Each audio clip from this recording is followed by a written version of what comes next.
I'm First to Know meteorologist Riley Winch, and lots of sunshine today for your Sunday. It's been a great weekend to get outdoors, enjoy the weather, highs in the 70s. Some of us made it up into the 80s earlier on today, but St. Mark's, we've got the birds flying about, and we've got those blue skies with only a little bit of cloud cover over parts of the Gulf at this time. But that sunset's going to be beautiful at the lighthouse tonight. Just a couple of passing clouds as we head into the overnight hours. Those temperatures falling slowly through the 50s. We actually bottom out in the 50s for lows tomorrow morning. So those nights are starting to warm up a little bit now that we're getting a little bit more humidity back into the region with a southerly wind flow developing ahead of some storms that are in the forecast for the day on Monday. They're going to be on and off, so this isn't going to be a widespread, consistent rain event. We'll see some rounds of storms throughout the day, so not like we'll have many periods of sunshine, but we are expecting some storms that do come along to have the potential to come along with a damaging wind gust. Can't rule out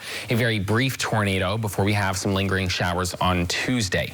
Now, this is a look at what's going on with the storms right now. There is a cold front off to our north and to our west. That's bringing some storms to areas like Tennessee through Mississippi into Louisiana. This is what's going to move into our area tomorrow. Notice 9 a.m. we have some scattered showers and storms already, especially in the western parts of our area, as temperatures rising into the 60s by noon, into the 70s later on in the afternoon. But notice that comes along with some storms around. This is what that timing looks like. 9 a.m. already starting to see some of those storms work their way into far western parts of the area. Then as we head towards your lunch hour, these storms along that Florida-Georgia state line as they continue eastward.